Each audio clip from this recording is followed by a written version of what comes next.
importante aqui que eu queria mostrar para vocês, que está parando o Brasil. Crise na bancada do PT, hein? Mais uma, Helder. Mais uma?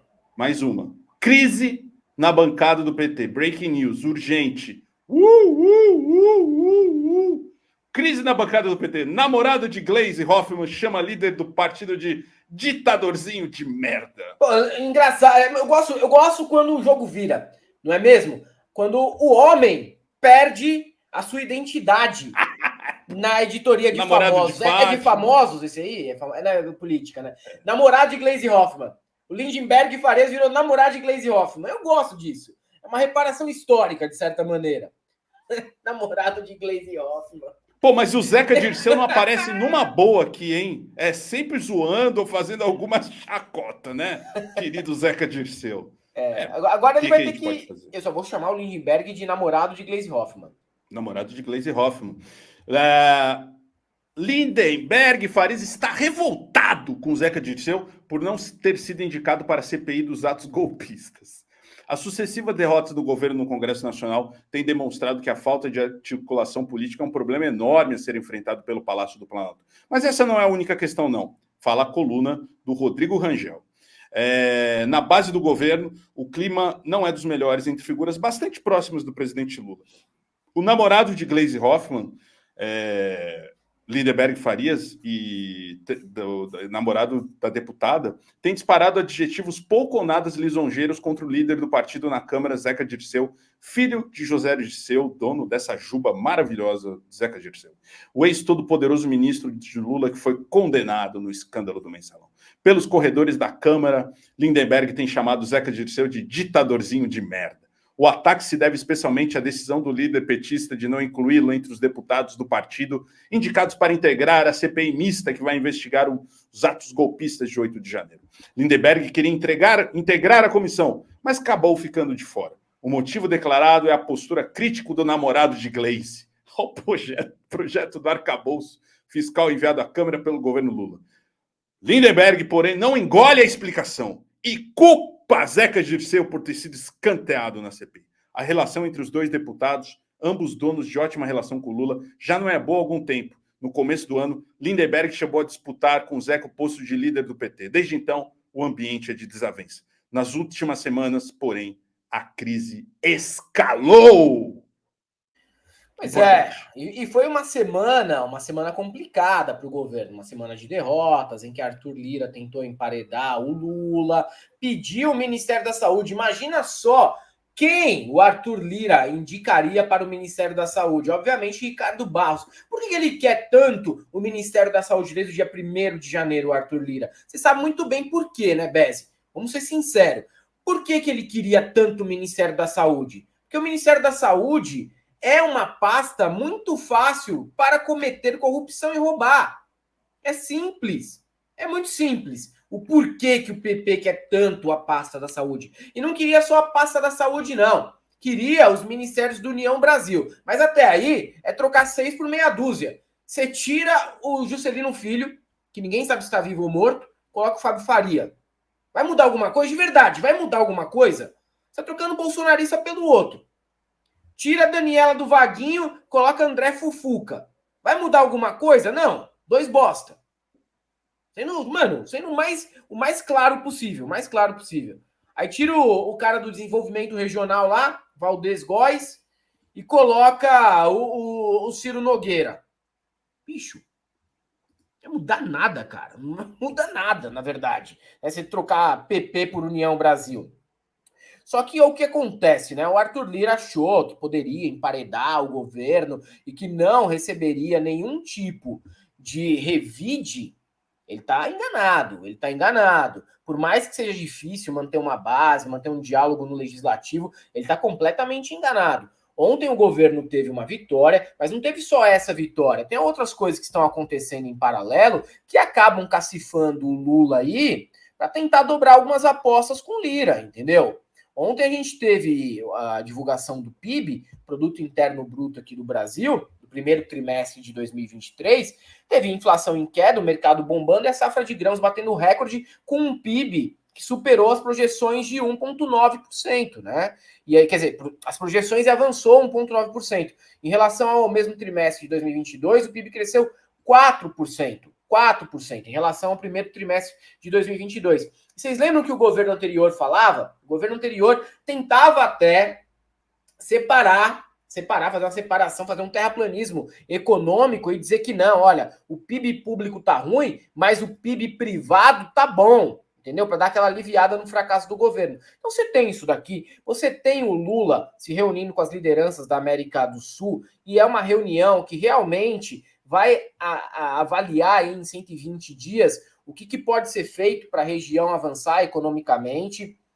Então, o Lula pode ter um problema de articulação, sim, no Congresso. E existe esse problema de articulação no Congresso. Por outro lado, ele está apresentando alguns números e está entregando algumas das promessas.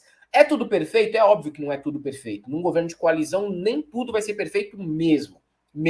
Mas o Arthur Lira está completamente enganado ao achar que vai fazer com o Lula o que o Eduardo Cunha fez com a Dilma. Não vai, entendeu? Não vai. Ele não pode, inclusive, usar da prerrogativa de ser presidente da Câmara para travar pauta, para fazer com que o governo fique paralisado. E hoje de manhã, né, o que acontece aí? Acontece o seguinte, tem operação da Polícia Federal indo na casa de aliados do Arthur Lira e encontrando montes de dinheiro dentro dos cofres, e não só dinheiro, mas dinheiro e Cialis. Será que era simpatia dos aliados do Lira colocar Cialis dentro do cofre para fazer aquele dinheiro crescer?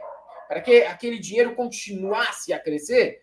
Tá aí, ó, o vídeo da operação, cofre lotado de grana, tá? A Polícia Federal fez, nesta quinta-feira, mandados de busca e apreensão e prisão em uma investigação sobre desvios encontrados para a compra de kits de robótica com dinheiro do FNDE, o Fundo Nacional de Desenvolvimento da Educação. Imagens de divulgação da operação mostram a apreensão de um cofre superlotado com dinheiro de um dos alvos da investigação. A PF investiga possíveis fraudes que podem ter gerado prejuízo de 8 milhões. São cumpridos 26 mandados de busca e 2 de prisão temporária. O caso teve origem em reportagem da Folha de São Paulo, publicada em abril do ano passado, todas assinadas com uma mesma, falando sobre a aquisição, né, dos kits de robóticas, todos assinados com a mesma empresa pertencente a aliados do presidente da Câmara, Arthur Lira. A investigação começou ainda em 2022. O pedido de buscas e prisões foi feito pela PF em março de 2023 e as ordens expedidas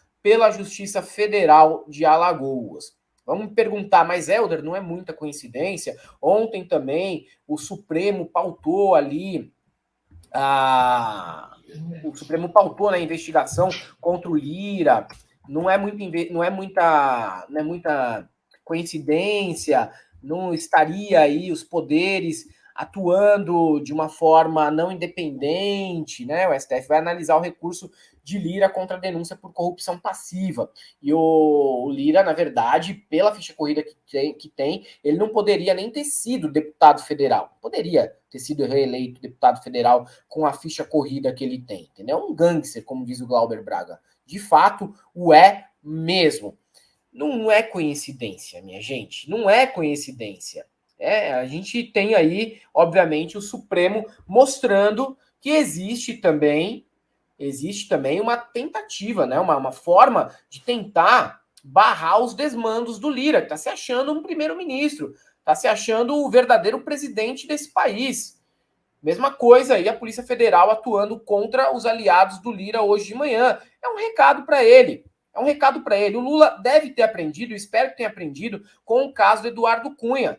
Não vai dar, e eu nem defendo isso, tá? Não vai dar, e eu nem defendo que o Lula 3 seja republicano e legalista como foi o Lula 1 e 2.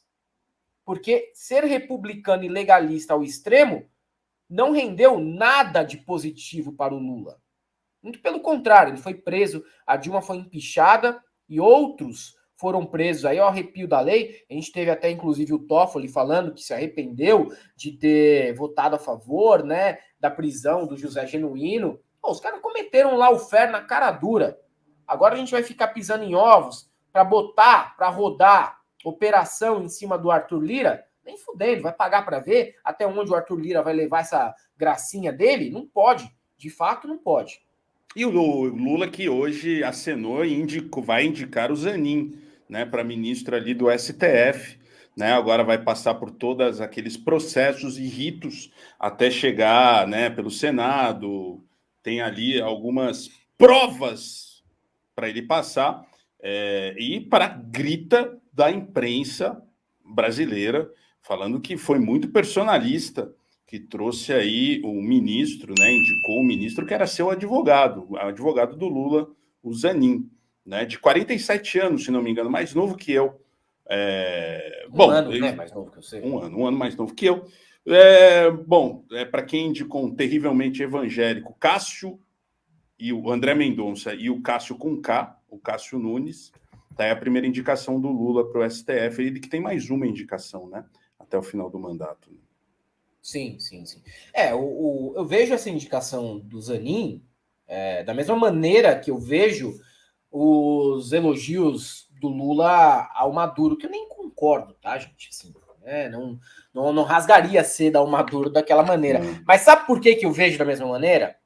Ele está, neste momento, ele está ali pagando o pedágio àqueles que foram assim, foram leais ao Lula durante todo esse tempo. Ele está ali pagando pedágio àqueles que tiveram lealdade com ele durante todo esse tempo.